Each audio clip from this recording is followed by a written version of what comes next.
कांग्रेस का डेलीगेशन आया था, उनका डिमांड, उनका कहना था कि ये जो चावल है वो प्लास्टिक के हैं। इसके ऊपर क्या आपने प्रतिक्रिया दी? नाही, हमने म्हणजे आम्ही त्या दुकानात जाऊन सॅम्पल घेतलेले आहेत कालच, पाव किलोचे.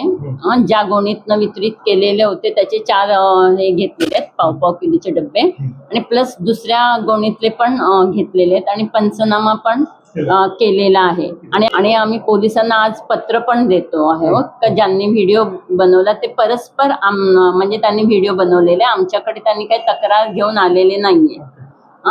तर कोणत्या हेतूने बनवलं ते आम्ही काही सांगू शकत नाही, पण आमचं काय पडताळणी करणं हे आमचं काम आहे. आम्ही ते फॉरेन्सिक लॅबला पाठवणार आहोत. एक सोमवारी लोक जमतात ना इकडे शिधापत्रिकेच्या कामासाठी, त्या आम्ही लोकांना म्हणजे जनरली अशी माहिती देत असतो का हे तांदूळ जे दुकानात मिळतात ते प्लास्टिकचे तांदूळ नाहीयेत.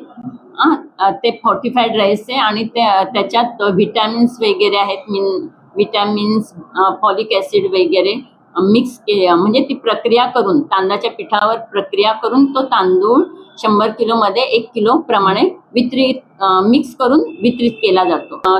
तक्रार आलेली नाही. आम्ही दुकानात गेलेलो, दुकानदाराला विचारलं कोणी ही तक्रार केली, तुम्हाला काय तुमच्याकडे कोण तक्रार घेऊन आलं का? तर त्यांनी सांगितलं कोणीच आलेलं नाही. म्हणजे नुपूर गल्लीत एकच दुकान आहे, त्या दुकानात पण गेलो आम्ही सॅम्पल घेण्यासाठी वगैरे, माझे इन्स्पेक्टर वगैरे गेलेले, तर आम्ही पंचनामा पण केला. तर त्याच्या दुकानात पण कोणी लाभार्थी शिपधारक आला नाही, आणि आमच्याकडे पण नाही आला. आम्ही उलट आव्हान करतोय, जर असं काय असेल वाटत असेल तर तुम्ही त्यांना विनंती आहे, तुमची काही तक्रार असेल तर तुम्ही ऑफिसशी संपर्क साधा.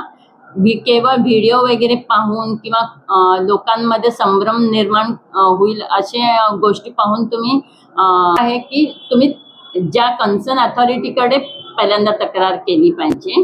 आम्ही चेक करू, आणि खरोखर आम्हाला काय त्याच्यात तथ्य आढळलं तर मग कारवाई करता येईल ना. परस्पर व्हिडिओ बनवून त्याच्यात काय आउटपुट निघणारच नाही.